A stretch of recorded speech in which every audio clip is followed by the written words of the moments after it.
24 ਘੰਟੇ ਦੇ ਵਿੱਚ ਜਿਹੜਾ ਮੈਡੀਕਲ ਹੋਣਾ ਹੁੰਦਾ ਉਹ ਮੈਡੀਕਲ ਜਾ ਕੇ ਹੋਇਆ 5 ਦਿਨਾਂ ਦੇ ਬਾਅਦ 5 ਦਿਨ ਬੀਤ ਗਏ। SHO ਨਲਾਇਕ, ਉੱਥੇ ਇੱਕ ਮਹਿਲਾ ਜਿਹੜੀ ਅਫਸਰ ਸੀ ਉਹ ਵੀ ਨਲਾਇਕ। ਭਗਵੰਤ ਮਾਨ ਕਹੀ ਜਾਂਦਾ 1000 ਰੁਪਈਆ ਦੇ ਦਿਓ 18 ਸਾਲ ਤੋਂ ਉੱਪਰ। ਉਹ ਸਾਡੀਆਂ ਕੁੜੀਆਂ ਨੂੰ 1000 ਰੁਪਈਆ ਨਹੀਂ ਚਾਹੀਦਾ, ਸਾਡੀਆਂ 18 ਸਾਲ ਤੋਂ ਉੱਪਰ ਕੁੜੀਆਂ ਨੂੰ ਚਾਹੀਦੇ ਅਸਲੇ ਦੇ ਲਾਇਸੈਂਸ। ਮੈਡੀਕਲ ਕੱਲ ਹੀ ਹੋਇਆ, ਪਹਿਲਾਂ 5 ਦਿਨ ਮੈਡੀਕਲ ਵੀ ਨਹੀਂ ਹੋਇਆ। ਮੈਡੀਕਲ ਕੀ MLR ਹੀ ਨਹੀਂ ਕੱਟੀ ਗਈ। ਕੋਈ 3rd ਪਰਸਨ ਚੱਕਦਾ ਹੈਗਾ ਆ, ਉਹ ਕਹਿੰਦਾ ਕਿ ਇਹ ਜਿਹੜੀ ਬੇਟੀ ਹੈਗੀ ਆ ਇਹ ਇਸ ਹਾਲਤ ਦੇ ਵਿੱਚ ਹੈਗੀ ਆ ਔਰ ਇਹ ਕਰਨਾਲ ਪਈ ਹੋਈ ਆ, ਜਲੰਧਰ ਤੋਂ 200 ਕਿਲੋਮੀਟਰ ਦੂਰ। ਦੇਖੋ ਦੋਸ਼ੀ ਤਾਂ ਸਾਰੀ ਸਾਰੀ ਵਿਵਸਥਾ ਹੀ ਆ। ਜੇਕਰ ਪੀੜਤ ਦੇ ਪਰਿਵਾਰ ਨੂੰ ਪ੍ਰਸ਼ਾਸਨ ਦੇ ਉੱਤੇ ਭਰੋਸਾ ਨਹੀਂ, ਸਮਾਜਿਕ ਆਗੂਆਂ ਤੇ ਕਿਸੇ ਤੇ ਭਰੋਸਾ ਨਹੀਂ, ਤਾਂ ਇਹ ਸਾਰੇ ਦਾ ਸਾਰਾ ਦੋਸ਼ ਵਿਵਸਥਾ ਦਾ ਆ। ਪ੍ਰਸ਼ਾਸਨ ਦਾ ਇੱਕ ਇਹਦੀ ਟ੍ਰੇਨਿੰਗ ਹੀ ਹੋਈ ਆ ਕਿ ਇਹਦਾ ਸੁਭਾਅ ਬਣਿਆ ਹੋਇਆ ਆ ਕਿ ਪਹਿਲ ਕਦਮੀ ਤੇ ਕਿਸੇ ਵੀ ਮਾਮਲੇ ਨੂੰ ਸੀਰੀਅਸਲੀ ਲੈਣਾ ਨਹੀਂ ਜਿੰਨਾ ਚਿਰ ਉੱਥੇ ਹਜੂਮ ਨਾ ਇਕੱਠਾ ਹੋਵੇ। ਕਦੀ ਸੁਣਿਆ ਕਿ ਕਿਸੇ ਨੇ ਧੀ ਦੀ ਮੰਗ ਕੀਤੀ ਹੋਵੇ? ਧੀ ਨਹੀਂ ਮੰਗਣ ਜਾਂਦਾ ਕੋਈ, ਮੁੰਡੇ ਹੀ ਮੰਗਣ ਜਾਂਦੇ ਸਾਰੇ, ਜਦ ਕਿ DNA ਜਿਹੜਾ ਬੇਟੀਆਂ ਤੋਂ ਆਇਡੈਂਟੀਫਾਈ ਹੁੰਦਾ ਆ। ਪੰਜਾਬ ਦੇ CM ਦੀਆਂ ਸਟੇਜਾਂ ਦੇ ਉੱਤੇ ਅੱਧੇ ਤਾਂ ਦੇਹ ਵਪਾਰ ਦਾ ਧੰਦਾ ਕਰਨ ਵਾਲੇ ਸੀਗੇ। ਇਹਨਾਂ ਨੇ ਇੱਜ਼ਤਾਂ ਦੇ ਲਈ ਕੀ ਕਾਨੂੰਨ ਬਣਾਉਣੇ ਆ ਹੁਣ? ਠੀਕ ਹੈ।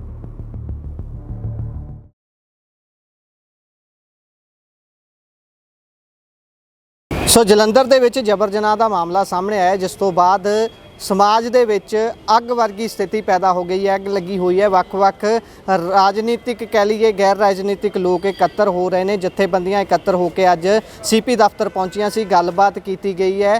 ਦੋਸ਼ ਇਹ ਤੱਕ ਲੱਗ ਰਹੇ ਨੇ ਕਿ ਕਿਸੇ ਵੀ ਤਰੀਕੇ ਦੀ ਜੋ ਕਹਿ ਲਈਏ ਸਹਾਇਤਾ ਨਹੀਂ ਮਿਲ ਰਹੀ ਹੈ। ਪ੍ਰਸ਼ਾਸਨ ਦੇ ਵੱਲੋਂ ਵੀ ਵੱਖ-ਵੱਖ ਤਰੀਕੇ ਦੀਆਂ ਸਮੱਸਿਆਵਾਂ ਸਾਹਮਣੇ ਆ ਰਹੀਆਂ ਨੇ। ਸਾਡੇ ਨਾਲ ਵੱਖ-ਵੱਖ ਜਿਹੜੀਆਂ ਜਥੇਬੰਦੀਆਂ ਨੇ ਉਹਨਾਂ ਦੇ ਆਗੂ ਵੀ ਮੌਜੂਦ ਨੇ। ਗੱਲਬਾਤ ਉਹਨਾਂ ਦੇ ਨਾਲ ਕਰਦੇ ਹਾਂ। ਬਾਈ, ਜਿਹੜਾ ਇਹ ਇੱਕ ਦਲਿਤ ਲੜਕੀ ਦੇ ਨਾਲ ਜਬਰ ਜਨਾਹ ਦਾ ਮਾਮਲਾ ਸਾਹਮਣੇ ਆਇਆ ਹੈ, ਇਸ ਦੇ ਵਿੱਚ ਹੁਣ ਤੱਕ ਕੀ ਤੱਥ ਨਿਕਲ ਕੇ ਸਾਹਮਣੇ ਆਏ ਨੇ, ਜਾਂ ਹੁਣ ਤੁਸੀਂ ਮੀਟਿੰਗ ਵੀ ਕੀਤੀ ਹੈ, ਕੀ ਕੁਝ ਨਿਕਲ ਕੇ ਸਾਹਮਣੇ ਆਇਆ? ਜਰਾ ਸ਼ੁਰੂ ਤੋਂ ਦੱਸ ਦਿਓ ਕਿ ਕਿੱਦਾਂ ਤੇ ਕਿੱਥੋਂ ਤੇ ਕਿਵੇਂ ਕਹਾਣੀ ਸ਼ੁਰੂ ਹੋਈ ਸਾਡੀ। ਦੇਖੋ, ਇਹ ਮਾਮਲਾ ਪਿਛਲੇ ਮੰਗਲਵਾਰ ਦਾ ਹੈਗਾ। ਸਾਡੇ ਕੁਝ ਸਾਥੀ ਸੀਗੇ ਜਿਨ੍ਹਾਂ ਦੇ ਨਾਲ ਇਹ ਬੇਟੀ ਪੜ੍ਹਦੀ ਸੀਗੀ। ਮਸਲਾ ਉਹਨਾਂ ਦੇ ਧਿਆਨ ਦੇ ਵਿੱਚ ਆਇਆ, ਉਹਨਾਂ ਤੋਂ ਹੌਲੀ-ਹੌਲੀ ਸਾਡੇ ਤੱਕ ਆਇਆ। ਪਹਿਲਾਂ ਸਾਨੂੰ ਪਤਾ ਨਹੀਂ ਸੀਗਾ ਕਿ ਇਹ ਮਾਮਲਾ ਇੰਨਾ ਵੱਡਾ ਆ। 5 ਦਿਨ ਇਹ ਮਾਮਲਾ ਜਿਹੜਾ ਠੰਡੇ ਬਸਤੇ ਵਿੱਚ ਹੀ ਰਿਹਾ ਔਰ ਕੁੜੀ ਬਹੁਤ ਗਰੀਬ ਘਰ ਦੀ ਆ ਔਰ ਗਰੀਬ ਨੂੰ ਇੱਥੇ ਇਨਸਾਫ ਨਹੀਂ ਮਿਲਦਾ। ਪੁਲਿਸ ਨੇ ਵੀ ਕੋਈ ਵਧੀਆ ਸਟੈਂਡ ਨਹੀਂ ਲਿਆ, ਡਾਕਟਰਾਂ ਨੇ, ਸਿਵਲ ਪ੍ਰਸ਼ਾਸਨ ਨੇ ਵੀ ਕੋਈ ਧਿਆਨ ਨਹੀਂ ਦਿੱਤਾ। ਸੋ ਕੱਲ੍ਹ ਜਦੋਂ ਨਾ ਸਾਡੇ ਤੱਕ ਗੱਲ ਆਈ ਵੀ ਇੱਦਾਂ ਹੋਈ ਆ, ਦਰਿੰਦਗੀ ਹੋਈ ਆ ਬੇਟੀ ਨਾਲ, ਤਾਂ ਕੋਈ ਕਾਰਵਾਈ ਨਹੀਂ ਹੋ ਰਹੀ, ਤਾਂ ਅਸੀਂ ਨਾ ਸਾਨੂੰ 2 ਦਿਨ ਤੋਂ ਦਰਅਸਲ ਗੁੰਮਰਾਹ ਕੀਤਾ ਜਾ ਰਿਹਾ, ਦੱਸਿਆ ਹੀ ਨਹੀਂ ਜਾ ਰਿਹਾ ਸੀਗਾ। ਮੈਂ ਤੁਹਾਡੀ ਗੱਲ ਕੱਟ ਰਿਹਾ। 5 ਦਿਨ ਤੋਂ ਤੁਸੀਂ ਕਿ ਦੱਸ ਰਹੇ ਹੋ ਪਿਛਲੇ ਮੰਗਲਵਾਰ ਦਾ ਮਾਮਲਾ, ਤੇ ਉਹ ਮੰਗਲਵਾਰ ਤੋਂ ਕਦੋਂ ਤੱਕ ਮੈਡੀਕਲ ਹੋ ਚੁੱਕਿਆ ਸੀ? ਮੈਡੀਕਲ ਕੱਲ ਹੋਇਆ ਜਾਂ ਪਹਿਲਾਂ ਹੋ ਚੁੱਕਾ ਸੀ? ਮੈਡੀਕਲ ਕੱਲ ਹੀ ਹੋਇਆ। ਪਹਿਲਾਂ 5 ਦਿਨ ਮੈਡੀਕਲ ਵੀ ਨਹੀਂ ਹੋਇਆ। ਮੈਡੀਕਲ ਕੀ MRI ਨਹੀਂ ਕੱਟੀ ਗਈ, ਠੀਕ ਹੈ, MLR ਹੀ ਨਹੀਂ ਕੱਟੀ ਗਈ, ਠੀਕ ਆ। ਔਰ ਉਦੋਂ ਨਾ FIR ਦਰਜ ਕੀਤੀ ਗਈ, ਠੀਕ ਆ। ਮੀਨਿੰਗ ਬੇਟੀ ਨੂੰ ਲਿਆ ਕੇ ਉੱਥੇ ਸਿਵਲ ਹਸਪੀਟਲ ਦੇ ਵਿੱਚ ਇੱਦਾਂ ਕਹਿ ਦੋ ਕਿ ਸੁੱਟ ਦਿੱਤਾ ਗਿਆ ਆ, ਠੀਕ ਆ।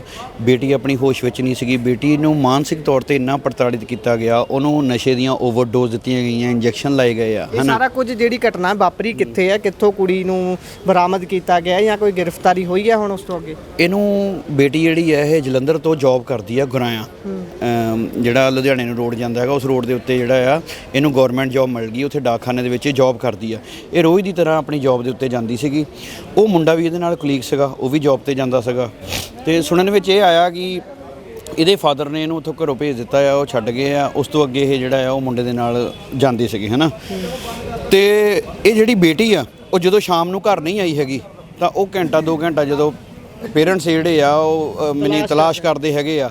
ਤਲਾਸ਼ ਕਰਨ ਤੋਂ ਬਾਅਦ ਜਿਹੜਾ ਆ ਇਹ ਬੇਟੀ ਦਾ ਇੱਕ ਫ਼ੋਨ ਜਿਹੜਾ ਆ ਉਹ ਕੋਈ 3rd ਪਰਸਨ ਚੱਕਦਾ ਹੈਗਾ ਆ। ਉਹ ਕਹਿੰਦਾ ਕਿ ਇਹ ਜਿਹੜੀ ਬੇਟੀ ਹੈਗੀ ਆ ਇਹ ਇਸ ਹਾਲਤ ਦੇ ਵਿੱਚ ਹੈਗੀ ਆ ਔਰ ਇਹ ਕਰਨਾਲ ਪਈ ਹੋਈ ਆ, ਜਲੰਧਰ ਤੋਂ 200 ਕਿਲੋਮੀਟਰ ਦੂਰ। ਔਰ ਪੇਰੈਂਟਸ ਨੂੰ ਇੰਨਾ ਸ਼ੌਟ ਲੱਗਦਾ ਹੈਗਾ ਕਿ ਸਾਡੀ ਬੇਟੀ ਜਿਹੜੀ ਇੰਨੀ ਦੂਰ ਕਿੱਦਾਂ ਚਲ ਗਈ, ਠੀਕ ਆ। ਉਹ ਕੋਈ ਉਹਨਾਂ ਦੇ ਲਾਗੇ, ਦਿੱਲੀ ਦੇ ਲਾਗੇ ਰਿਸ਼ਤੇਦਾਰ ਹੈਗੇ, ਉਹਨਾਂ ਨੇ ਉਹਨਾਂ ਨੂੰ ਫ਼ੋਨ ਕੀਤਾ। ਉਹ ਉੱਥੇ ਪਹੁੰਚੇ ਆ, ਇੱਧਰੋਂ ਜਲੰਧਰ ਤੋਂ ਪੇਰੈਂਟਸ ਪਹੁੰਚੇ ਆ, ਬੇਟੀ ਦੀ ਭੂਆ ਨਾਲ ਗਈ ਆ, ਉਹ ਲੈ ਕੇ ਗੱਡੀ ਦੇ ਵਿੱਚ ਆਏ ਆ। ਫਿਰ ਉਹ ਘਰ ਲੈ ਗਏ ਆ। ਘਰ ਲਿਆਉਣ ਤੋਂ ਬਾਅਦ ਉਹਨੇ ਦੇਖਿਆ ਕਿ ਸਾਡੀ ਬੇਟੀ ਸਰੀਰਕ ਤੌਰ ਤੇ ਵੀ, ਫਿਜ਼ੀਕਲ ਤੌਰ ਤੇ ਵੀ ਔਰ ਮਾਨਸਿਕ ਤੌਰ ਤੇ ਵੀ ਜਿਹੜਾ ਮੈਂਟਲੀ ਵੀ ਅਪਸੈਟ ਆ, ਠੀਕ ਨਹੀਂ ਹੈਗੀ। ਉਹਨਾਂ ਨੇ ਉਹਨੂੰ ਸਿਵਲ ਹਸਪੀਟਲ ਐਡਮਿਟ ਕਰਵਾ ਦਿੱਤਾ। 4-5 ਦਿਨ ਦੇਖੋ ਵਿਚਾਰਾ ਇੱਕ ਗਰੀਬ ਪਰਿਵਾਰ ਆ। ਮੀਨਿੰਗ ਰੋਜੀ ਰੋਟੀ ਕਮਾ ਕੇ ਖਾਣ ਵਾਲਾ ਬੱਚੇ ਨੂੰ ਉਹਨਾਂ ਨੇ ਪੜ੍ਹਾਇਆ। ਅਸੀਂ ਸੰਘਰਸ਼ ਕਰਦੇ ਰਹੇ, ਪੋਸਟ ਮੈਟ੍ਰਿਕ ਸਕਾਲਰਸ਼ਿਪ ਦੇ ਤਹਿਤ ਬੱਚੇ ਪੜ੍ਹੇ ਆ, ਚਲੋ ਨੌਕਰੀ ਮਿਲ ਗਈ। ਮਾਂ ਪਿਓ ਨੇ ਆਸ ਲਾਈ ਹੁੰਦੀ ਆ ਵੀ ਸਾਡੀ ਹੁਣ ਗਰੀਬੀ ਗੁਲਾਮੀ ਚੱਕ ਤੇ ਹੋਊਗੀ। ਹੁਣ ਇੱਥੇ ਇਹ ਦੱਸੋ ਅੱਗੇ ਵੀ ਮਾਮਲਾ ਦਰਜ ਹੋ ਗਿਆ ਹੈ ਕਿ ਕਾਰਵਾਈ ਕੀ ਹੋਈ ਹੁਣ ਦੇਖੋ ਕੱਲ ਜਦੋਂ ਅਸੀਂ ਰੌਲੀ ਪਾਈ ਹੈਗੀ ਆ, ਮਾਮਲਾ ਜਿਹੜਾ ਆ ਉਹ ਵੱਡੇ ਲੀਡਰਾਂ ਦੇ ਧਿਆਨ ਦੇ ਵਿੱਚ ਲਿਆਂਦਾ, ਠੀਕ ਆ, ਵੱਡੇ ਅਫਸਰਾਂ ਦੇ ਧਿਆਨ ਦੇ ਵਿੱਚ ਲਿਆਂਦਾ ਹੈਗਾ, ਪੰਜਾਬ ਦੇ DGP ਤੱਕ ਗੱਲ ਚੱਲ ਗਈ ਹੈਗੀ ਆ। ਤਾਂ ਫਿਰ ਜਿਹੜਾ ਆ ਇਹ ਪੁਲਿਸ ਇਹਦੇ ਵਿੱਚ ਹਰਕਤ ਵਿੱਚ ਆਈ ਆ, ਜਿਹੜੇ ਡਾਕਟਰ ਆ, ਸਿਵਲ ਪ੍ਰਸ਼ਾਸਨ ਆ, ਉਹ ਵੀ ਹਰਕਤ ਦੇ ਵਿੱਚ ਆਇਆ ਹੈਗਾ ਆ। ਔਰ MR ਕੱਟ ਹੋਈ ਆ ਤੇ ਜਿਹੜਾ ਆ FIR ਜਿਹੜੀ ਦਰਜ ਹੋਈ ਆ, ਠੀਕ ਆ ਨਾ।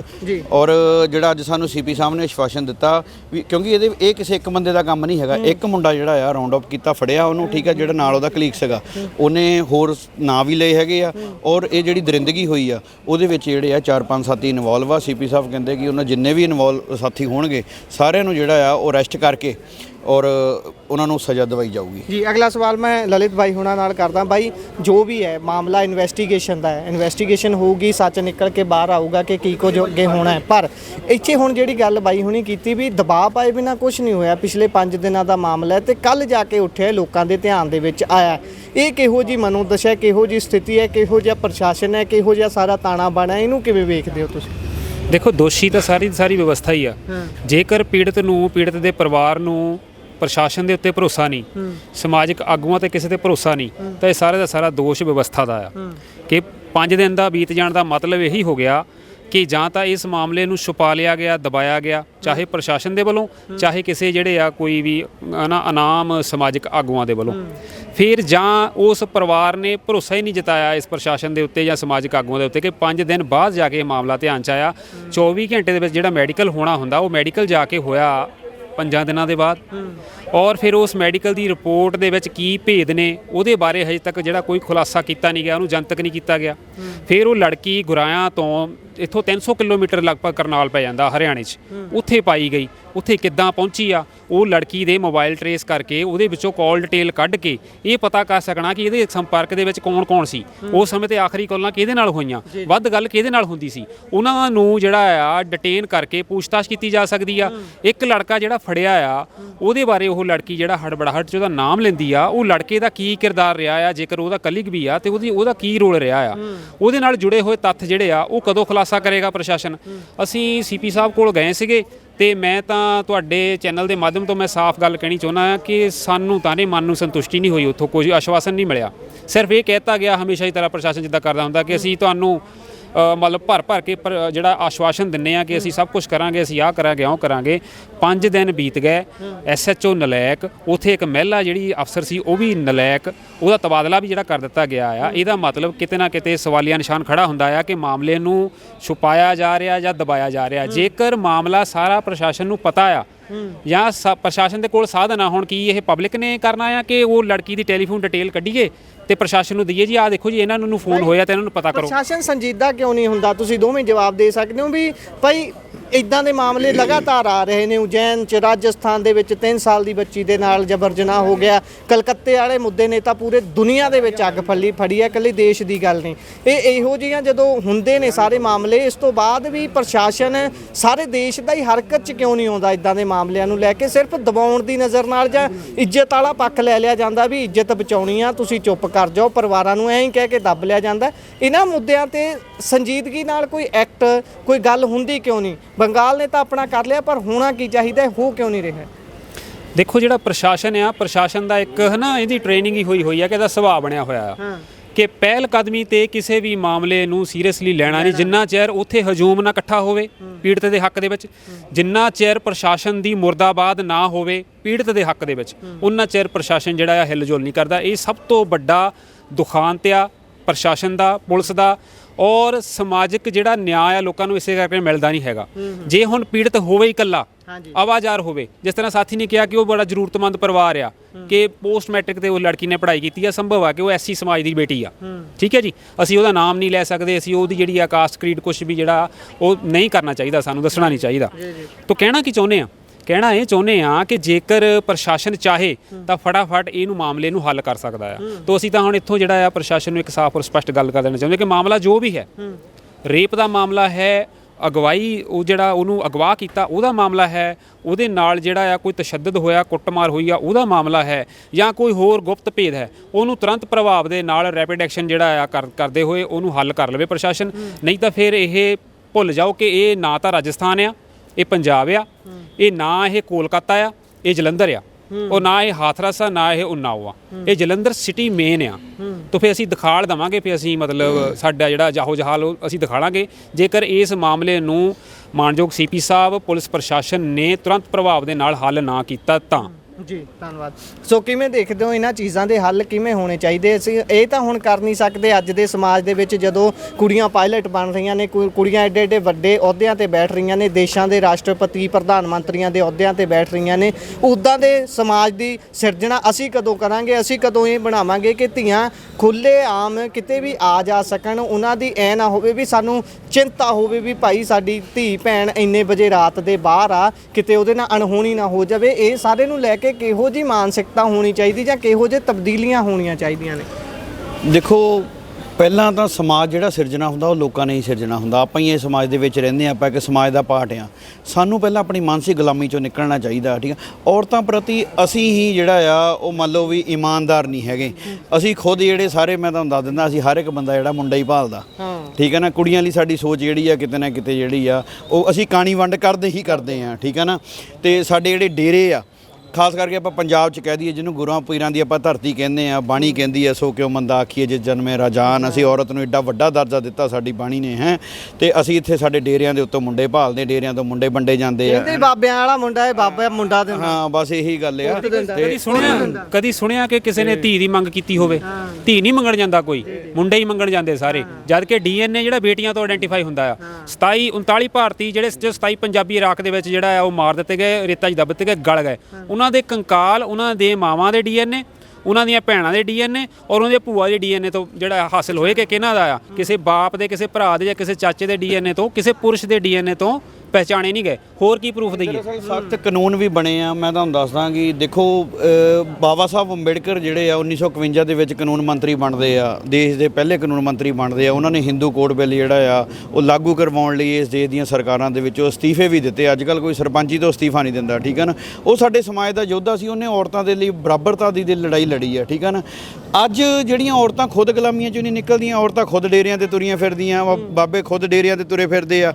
ਔਰ ਜਿਹੜੇ ਇਹ ਸਾਡੇ ਪ੍ਰਸ਼ਾਸਨ ਆ, ਪ੍ਰਸ਼ਾਸਨ ਦੇ ਉੱਤੇ ਡੰਡਾ ਮਜ਼ਬੂਤ ਨਹੀਂ ਹੈਗਾ। ਪ੍ਰਸ਼ਾਸਨ ਨੂੰ ਚਲਾਉਣਾ ਕਿਹਨੇ ਹੁੰਦਾ? ਸਰਕਾਰਾਂ ਨੇ ਚਲਾਉਣਾ ਹੁੰਦਾ। ਸੀਪੀ ਨੂੰ ਹੁਣ ਡਰ ਕਿਹਦਾ ਹੁੰਦਾ? ਸੀਪੀ ਨੂੰ ਡਰ ਸਰਕਾਰਾਂ ਦਾ ਹੁੰਦਾ ਵੀ ਮੇਰੀ ਬਦਲੀ ਹੋ ਜਾਣੀ ਆ। ਸਭ ਤੋਂ ਵੱਡਾ ਡਰ ਤਾਂ ਲੋਕਾਂ ਦਾ, ਸਭ ਤੋਂ ਵੱਡਾ ਡਰ ਤਾਂ ਲੋਕਾਂ ਦਾ ਹੋਣਾ ਚਾਹੀਦਾ ਵੀ ਮੈਂ ਲੋਕਾਂ ਪ੍ਰਤੀ ਜਵਾਬਦੇਹ ਹਾਂ। ਤੁਹਾਨੂੰ ਮੈਂ ਦੱਸਦਾ, ਇਹਨਾਂ ਪਾਰਟੀਆਂ ਨੇ ਸਾਨੂੰ, ਰਾਜਨੀਤਿਕ ਪਾਰਟੀਆਂ ਨੇ ਲੋਕਾਂ ਨੂੰ ਵੰਡ ਕੇ ਰੱਖ ਦਿੱਤਾ। ਲੋਕ ਹੁਣ ਤੁਸੀਂ ਦੇਖੋ, ਐਡਾ ਵੱਡਾ ਮੁੱਦਾ ਪੰਜਾਬ ਦੇ ਵਿੱਚ ਇਕੱਠਾ ਹੋਇਆ ਹੋਵੇ ਤਾਂ ਲੋਕ ਕਿਤੇ ਕਿੰਨੇ ਇਕੱਠੇ ਹੋਏ ਆ।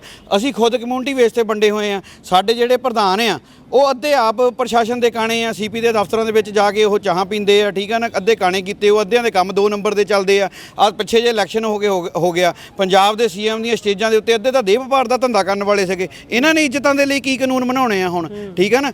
ਜਦੋਂ ਦੇਹ ਵਪਾਰ ਦਾ ਧੰਦਾ ਕਰਨ ਵਾਲੇ, ਇੱਜ਼ਤਾਂ ਵੇਚਣ ਵਾਲੇ ਹੀ ਮੈਂਬਰ ਪਾਰਲੀਮੈਂਟ ਬਣ ਕੇ, MLA ਬਣ ਕੇ ਚਲੇ ਜਾਂਦੇ ਆ, ਅਸੀਂ ਚੁਣਦੇ ਆ।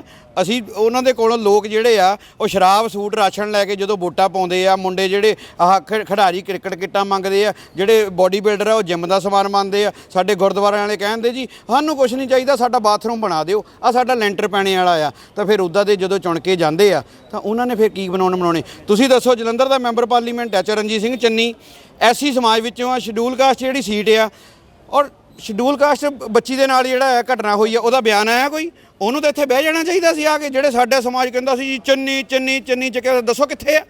ਹੈ ਆ ਜਿਹੜਾ ਪਿੱਛੇ ਜੇ 2 ਮਹੀਨੇ ਪਹਿਲਾਂ ਇਲੈਕਸ਼ਨ ਹੋਇਆ ਆ, ਇਹਨੂੰ ਜਿਤਾਇਆ ਜੀ, MLA ਦਾ ਜਿਤਾਇਆ ਆ। ਭਗਵੰਤ ਮਾਨ ਦੀ ਘਰ ਵਾਲੀ ਕੱਲੀ ਗਲੀ 'ਚ ਘੁੰਮਦੀ ਰਹੀ ਆ। ਮੈਂ ਜੀ ਵੋਟਾਂ ਦੀ ਸਾਂਝ ਨਹੀਂ, ਦੁੱਖ ਸੁੱਖ ਦੀ ਸਾਂਝ ਪਾਉਣੀ ਪਾਈ ਆ। ਏਡੂ ਵੱਡਾ ਦੁੱਖ ਕਿਹੜਾ ਹੋਣਾ? ਉਹ ਮੁੜ ਕੇ ਵੜੀ ਨਹੀਂ ਇੱਥੇ।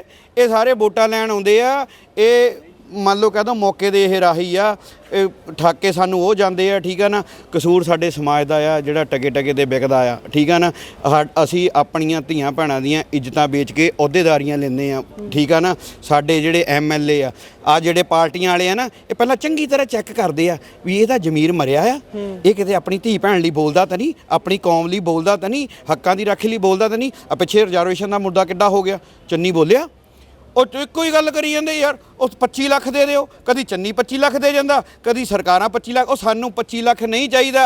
ਆ ਭਗਵੰਤ ਮਾਨ ਕਹੀ ਜਾਂਦਾ 1000 ਰੁਪਈਆ ਦੇ ਦਿਓ 18 ਸਾਲ ਤੋਂ ਉੱਪਰ। ਉਹ ਸਾਡੀਆਂ ਕੁੜੀਆਂ ਨੂੰ 1000 ਰੁਪਈਆ ਨਹੀਂ ਚਾਹੀਦਾ, ਸਾਡੀਆਂ 18 ਸਾਲ ਤੋਂ ਉੱਪਰ ਕੁੜੀਆਂ ਨੂੰ ਚਾਹੀਦੇ ਅਸਲੇ ਦੇ ਲਾਇਸੈਂਸ, ਸਰਕਾਰ ਵੱਲੋਂ ਚਾਹੀਦੇ ਅਸਲੇ ਰਿਵਾਲਵਰ। ਸਾਡੀ ਬੇਟੀ ਕਾਲਜ ਜਾਵੇ, ਉਹਦੇ ਅਸਲਾ ਲੱਗਾ ਹੋਵੇ, ਜਿਹੜਾ ਅੱਖ ਚੱਕ ਕੇ ਦੇਖਦਾ ਠਾਹ ਗੋਲੀ ਵੱਜੀ ਹੋਵੇ ਤਾਂ ਪਤਾ ਲੱਗਦਾ। ਇੱਕ ਵਾਰੀ 2-3 ਟੰਗੇ ਹੋਣ, ਸਰਕਾਰਾਂ ਨੇ ਥੋੜ੍ਹੀ ਇਨਸਾਫ ਦੇਣੇ ਆ। ਇਹ ਤਾਂ ਮੀਨਿੰਗ ਕਦੋਂ ਕਾਨੂੰਨ ਪਾਸ ਕਰਨਗੇ, ਕਦੋਂ ਜੀ ਟੂ ਕੋਡ ਹੋਊਗਾ ਕੇਸ, ਕਦੋਂ ਜੱਜ ਫਾਂਸੀ ਸੁਣਾਊਗਾ, ਫਿਰ ਉਹਦੇ ਉੱਪਰ ਤੋਂ ਉੱਪਰ ਅਦਾਲਤਾਂ ਦੇ ਵਿੱਚ ਲੱਗੀ ਜਾਊਗੀ।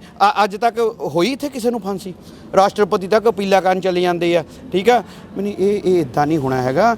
ਇਹ ਸਾਨੂੰ ਜਿਹੜੇ ਇਹਦੇ 'ਤੇ ਸਖਤ ਕਾਨੂੰਨ ਬਣਾਉਣੇ ਪੈਣੇ ਆ, ਔਰ ਸਾਨੂੰ ਇਹਦੇ ਲਈ ਸੁਚੇਤ ਹੋਣਾ ਪੈਣਾ ਆ। ਸਾਨੂੰ ਆਪਣੇ ਜ਼ਮੀਰ ਜਗਾਉਣੇ ਪੈਣੇ ਆ। ਸਾਨੂੰ ਆਪਣੀਆਂ ਕੁੜੀਆਂ ਦੇ ਪ੍ਰਤੀ ਇਮਾਨਦਾਰ ਹੋਣਾ ਚਾਹੀਦਾ। ਮੈਂ ਤੁਹਾਨੂੰ ਦੱਸਦਾ, ਆਪਾਂ ਜੀ ਕਹਿੰਦੇ ਨਾ, ਮੈਂ ਸੁੱਖਣਾ ਸੁੱਖ ਕੇ 2 ਕੁੜੀਆਂ ਲਈਆਂ। ਠੀਕ ਆ ਨਾ, ਸਾਡੇ ਹਰੇਕ ਬੰਦਾ ਚਾਹੁੰਦਾ ਹੁੰਦਾ ਆ। ਠੀਕ ਆ, ਘਰਦਿਆਂ ਦੀਆਂ ਇੱਛਾ ਹੁੰਦੀਆਂ, ਤਬਦੀਲੀ ਆ ਯਾਰ। ਗੱਲ ਕਰ ਲਈਏ, ਮੇਰੀ ਗੱਲ ਸੁਣ, ਸਾਡੇ ਘਰ ਦੇ ਵਿੱਚ ਜਿੰਨੀਆਂ ਕੁੜੀਆਂ ਆ, ਚਾਹੇ ਉਹ ਸਾਡੀਆਂ ਨੂੰਹਾਂ ਆ, ਚਾਹੇ ਉਹ ਸਾਡੀਆਂ ਕੁੜੀਆਂ ਆ, ਸਾਰੀਆਂ ਗਵਰਨਮੈਂਟ ਇੰਪਲਾਈ ਆ। IAS ਅਫਸਰ ਆ, PCS ਅਫਸਰ ਆ। 23 ਸਾਲ ਦੀ ਮੇਰੀ ਭੈਣ ਹੁਣ IAS ਅਫਸਰ ਬਣੀ ਆ।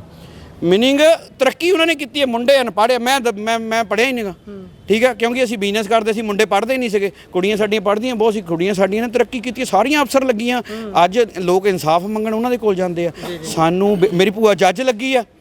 ਮੀਨਿੰਗ ਸਾਨੂੰ ਜਿਹੜਾ ਆ, ਔਰ ਤੁਹਾਨੂੰ ਇੱਕ ਗੱਲ ਦੱਸਦਾ, ਉਹ ਯਾਰ ਮੁੰਡੇ ਤਾਂ ਜਾਇਦਾਦਾਂ ਤੋਂ ਲੜੀ ਜਾਂਦੇ ਆ, ਕੁੜੀਆਂ ਮਾਪੇ ਨੂੰ ਸਾਂਭ ਰਹੀਆਂ ਆ। ਬਹੁਤ ਸਾਰੇ ਇਦਾਂ ਦੇ ਘਰ ਆ ਜਿਹੜੇ ਕੁੜੀਆਂ ਆਪਣੇ ਮਾਪੇ ਨੂੰ ਆ ਕੇ ਦੇਖਦੀਆਂ। ਮੁੰਡੇ ਜਿਹੜੇ ਆ, ਮੁੰਡੇ ਤਾਂ ਕਹਿੰਦੇ ਆ ਮੈਨੂੰ ਇੰਨੇ ਜ਼ਮੀਨ ਦਾ ਹਿੱਸਾ ਨਹੀਂ ਦਿੱਤਾ, ਮੈਂ ਨਹੀਂ ਤੈਨੂੰ ਸਾਂਭਣਾ। ਉਹ ਕਹਿੰਦਾ ਧੱਕੇ ਮਾਰਦੇ ਤੂੰ ਸਾਂਭਦਾ। ਇਸ ਕਰਕੇ ਸਾਨੂੰ ਜਿਹੜੀ ਸੋਚ ਬਦਲਣੀ ਪੈਣੀ। ਭਾਈ ਅੰਤ ਦੇ ਵਿੱਚ ਇਹ ਦੱਸ ਦਿਓ ਵੀ ਸਮਾਜ 'ਚ ਕਿਹੋ ਜਿਹੀ ਤਬਦੀਲੀ ਦੀ ਲੋੜ ਹੈ ਤਾਂ ਕਿ ਧੀਆਂ ਸੁਰੱਖਿਅਤ ਪੈਰ ਰੱਖ ਸਕਣ ਘਰੋਂ ਬਾਹਰ। ਸਾਨੂੰ ਚਿੰਤਾ ਨਾ ਹੋਵੇ ਵੀ ਸਾਡੀ ਧੀ ਬਾਹਰ ਹੈ ਘਰੋਂ। ਜਿਹੜੇ ਹੈ ਨਾ, ਤੁਸੀਂ ਰੀਲਾਂ ਦੇਖਦੇ ਆ ਨਾ YouTube ਦੇ ਉੱਤੇ ਤੇ Facebook ਦੇ ਉੱਤੇ, ਜੇ ਰੀਲਾਂ ਦੇਖਣੀਆਂ ਤਾਂ ਫਿਰ ਜਿਹੜੀਆਂ ਚਾਈਨਾ, ਜਾਪਾਨ ਔਰ ਤਾਈਵਾਨ ਵਰਗੇ ਦੇਸ਼ ਆਪਣੀਆਂ ਬੇਟੀਆਂ ਨੂੰ ਮਾਰਸ਼ਲ ਟ੍ਰੇਨਿੰਗ ਦਿੰਦੇ ਆ ਨਾ, ਉਹ ਰੀਲਾਂ ਦੇਖੋ। ਤੇ ਤੁਸੀਂ ਰੀਲਾਂ ਦੇਖ ਰਹੇ ਆ ਔਰ ਲੜਕੀਆਂ ਨੂੰ ਦਿਖਾੜ ਰਹੇ ਆ, ਉਹਨਾਂ ਤੋਂ ਕਰਵਾ ਰਹੇ ਆ ਕਿ ਭੰਗੜੇ ਕਿੱਦਾਂ ਪਾਈਦੇ ਆ, ਕਿਹੜੇ ਗਾਣੇ ਉੱਤੇ ਕਿੱਦਾਂ ਭੰਗੜਾ ਪਾਉਣਾ, ਕਿਹੜੇ ਸਟੈਪ ਕਰਨੇ ਆ। ਇਹ ਰੀਲਾਂ ਦੀ ਸਾਨੂੰ ਲੋੜ ਨਹੀਂ ਹੈਗੀ। ਸਾਡਾ ਜਿਹੜਾ ਮਾਰਸ਼ਲ ਆਰਟ ਆ ਨਾ, ਉਹ ਜਿਹੜਾ ਆ ਸਾਡਾ ਸੈਲਫ ਡਿਫੈਂਸ ਆ, ਸਾਨੂੰ ਉਹਦੀ ਲੋੜ ਆ। ਔਰ ਜੇਕਰ ਉਹ ਹੋਵੇ ਤਾਂ ਫਿਰ ਇਹ ਚੀਜ਼ਾਂ ਜਿਹੜੀਆਂ ਆ, ਜਿਹੜੇ ਇਹ ਅਤਿਆਚਾਰ ਹੈ, ਘਟਦੇ ਆ। ਇੱਕ ਮੈਂ ਹੋਰ ਸਾਇੰਟੀਫਿਕਲੀ ਗੱਲ ਦੱਸਣਾ ਚਾਹੁੰਦਾ ਕਿ ਜਿਹੜੀ ਮਹਿਲਾ ਆ, ਉਹਦਾ ਜਿਹੜਾ ਬੋਡੀ ਕੰਪੋਨੈਂਟ ਹੈ XX ਆ। XX ਦਾ ਮਤਲਬ ਹੁੰਦਾ ਪਾਵਰਫੁਲ। ਉਹ ਜਿਹੜਾ ਪੁਰਸ਼ ਆ, ਉਹਦਾ ਜਿਹੜਾ ਬੋਡੀ ਕੰਪੋਨੈਂਟ ਉਹ ਹੈਗਾ XY, ਮਤਲਬ ਬੰਦੇ ਦੇ ਕੋਲ 1X ਆ, ਲੇਕਿਨ ਮਹਿਲਾ ਦੇ ਕੋਲ XX ਆ। ਉਹ ਮਤਲਬ ਪੁਰਸ਼ ਦੇ ਨਾਲੋਂ ਦੁੱਗਣੀ ਸਰੀਰਕ ਤਾਕਤ ਆ ਉਹਦੇ ਵਿੱਚ, ਲੇਕਿਨ ਉਹਦੇ ਮਨੋਬਲ ਨੂੰ ਪੇ ਦੀ ਅਧੀਨ, ਭਰਾ ਦੇ ਅਧੀਨ, ਪਤੀ ਦੇ ਅਧੀਨ, ਠੀਕ ਹੈ ਜੀ, ਤੇ ਪੁੱਤਰ ਦੇ ਅਧੀਨ ਗੁਲਾਮ ਹੀ ਬਣਾਇਆ ਹੋਇਆ। ਇਸ ਕਰਕੇ ਅਤਿਆਚਾਰ ਹੁੰਦੇ। ਔਰ ਮੈਂ ਚੈਨਲ ਦੇ ਮਾਧਿਅਮ ਤੋਂ ਇੱਕ ਗੱਲ ਸਪਸ਼ਟ ਕਰਨੀ ਚਾਹੁੰਦਾ ਕਿ ਇਹ ਉਤਪੀੜਨ ਜੇਕਰ ਹੋਇਆ ਆ ਤਾਂ ਉਸ ਉਤਪੀੜਨ ਦਾ ਉਸ SC ST ਐਕਟ ਦੇ ਤਹਿਤ ਜਿਹੜਾ ਆ ਉਤਪੀੜਨ ਦੇ ਤਹਿਤ ਮੁਆਵਜ਼ਾ ਬਣਦਾ। ਲੇਕਿਨ ਉਸ ਜੁਰਮ ਦੀ ਮਾਫੀ ਜਾਂ ਸੈਟਲਮੈਂਟ ਜਾਂ ਰਾਜੀਨਾਮਾ ਬਿਲਕੁਲ ਸਾਨੂੰ ਨਾ ਮਨਜ਼ੂਰ ਆ। ਉਹਦੀ ਸਜ਼ਾ ਬਣਦੀ ਆ। ਜੇਕਰ ਸਜ਼ਾ ਮਿਲਦੀ ਆ ਤਾਂ ਫਿਰ ਜਿਹੜਾ ਆ ਸਮਾਜ ਦੇ ਵਿੱਚ ਇਦਾਂ ਦੇ ਅਪਰਾਧਾਂ ਦੇ ਉੱਤੇ ਗੁਰਪ੍ਰੀਤ ਰੋਕ ਲੱਗਦੀ ਆ। ਨਹੀਂ ਤਾਂ ਇਹ ਰੋਕ ਨਹੀਂ ਲੱਗੇਗੀ। ਪੈਸੇ ਵਾਲੇ ਇਹ ਚੀਜ਼ਾਂ ਕਰਦੇ ਹੀ ਰਹਿਣਗੇ ਔਰ ਪੈਸੇ ਦੇ ਨਾਲ ਜਿਹੜੀ ਆ ਇਹ ਸੈਟਲਮੈਂਟ ਆ ਇਹ ਹੁੰਦੀ ਰਹੇਗੀ। ਤਾਂ ਪੈਸਾ ਜਿਹੜਾ ਆ ਪ੍ਰਧਾਨ ਬਣਦਾ ਆ। ਫਿਰ ਦੁਆਰਾ ਪ੍ਰਸ਼ਾਸਨ ਨੂੰ ਜਿਹੜਾ ਅਸੀਂ ਤਕੀਦ ਕਰਦੇ ਹਾਂ ਕਿ ਇਸ ਮਾਮਲੇ ਵਿੱਚ ਜੋ ਵੀ ਭੇਦ ਹੈਗੇ ਉਹਨਾਂ ਨੂੰ ਜਲਦ ਤੁਰੰਤ ਪ੍ਰਭਾਵ ਦੇ ਨਾਲ ਹੱਲ ਕਰ ਲਓ। 5 ਦਿਨਾਂ ਬਾਅਦ ਮਾਮਲਾ ਆਇਆ ਤਾਂ ਤੁਸੀਂ 5 ਦਿਨਾਂ ਬਾਅਦ ਤੁਹਾਡੇ ਕੰਨਾਂ ਤੇ ਜੂੰ ਸਰਕ ਗਈ। ਮਤਲਬ ਇਹ ਬਹੁਤ ਨਖਿੱਧ ਗੱਲ ਆ ਕਿ ਜਿੱਦਣ ਦਾ ਮਾਮਲਾ ਤੁਹਾਡੇ ਧਿਆਨ 'ਚ ਸੀ ਕਿ ਇਦਾਂ ਦਾ ਮਾਮਲਾ ਜਾਪਦਾ ਪਿਆ ਆ, ਤੁਰੰਤ ਉਹਨੂੰ ਸੌਰਟ ਕਰਨਾ ਚਾਹੀਦਾ ਸੀ ਕਿ ਕਿਤੇ ਸਮਾਜ ਨਾ ਭਖ ਜਾਵੇ। ਤੋ ਜਲੰਧਰ ਆ ਇਹ ਨਾ ਭੁੱਲਿਓ ਜੀ। ਬਹੁਤ ਬਹੁਤ ਧੰਨਵਾਦ। ਸੋ ਇਹ ਸਨ ਸਾਡੇ ਨਾਲ ਇਸ ਸਮਾਜ ਦੇ ਆਗੂ ਜਿਨ੍ਹਾਂ ਨੇ ਗੱਲਬਾਤ ਕੀਤੀ ਹੈ ਇਸ ਵਿਸ਼ੇ ਦੇ ਉੱਪਰ। ਬਹੁਤ ਗੰਭੀਰ ਮਸਲਾ ਹੈ ਤੇ ਹੁਣ ਦੇਖਦੇ ਹਾਂ ਕਿ ਜਲੰਧਰ ਪ੍ਰਸ਼ਾਸਨ ਇਸ ਤੇ ਕੀ ਰੁਖ ਇਖਤਿਆਰ ਕਰਦਾ ਹੈ, ਕਿਹੋ ਜਿਹੀ ਕਾਰਵਾਈ ਹੁੰਦੀ ਹੈ। ਕਿਤੇ ਪਾਤਰ ਸਾਹਿਬ ਦੀਆਂ ਉਹ 17 ਸੱਚੀਆਂ ਤਾਂ ਨਹੀਂ ਹੋ ਜਾਂਦੀਆਂ ਕਿ ਇਸ ਅਦਾਲਤ ਦੇ ਵਿੱਚ ਬੰਦੇ ਬਿਰਖ ਹੋ ਗਏ, ਪਰ ਆਸ ਕਰਦੇ ਹਾਂ ਕਿ ਇਹੋ ਜਿਹੇ ਮਾਮਲਿਆਂ ਨੂੰ ਖਾਸ ਤੌਰ ਤੇ ਪੰਜਾਬ ਦੇ ਵਿੱਚ ਤਾਂ ਅਸੀਂ ਆਸ ਕਰੀਏ ਕਿ ਸੰਜੀਦਗੀ ਨਾਲ ਨਜਿੱਠਿਆ ਜਾਵੇ, ਜਿੱਥੇ ਸਾਡੇ ਗੁਰੂਆਂ ਪੀਰਾਂ ਨੇ ਮਾਵਾਂ ਭੈਣਾਂ ਧੀਆਂ ਨੂੰ ਵੱਡੇ ਦਰਜੇ ਦਿੱਤੇ ਨੇ। ਸੋ ਜੁੜੇ ਰਹੋ ਪੰਜਾਬੀ ਰੇਡੀਓ USA ਨਾਲ। ਧੰਨਵਾਦ। ਸਤਿ ਸ਼੍ਰੀ ਅਕਾਲ।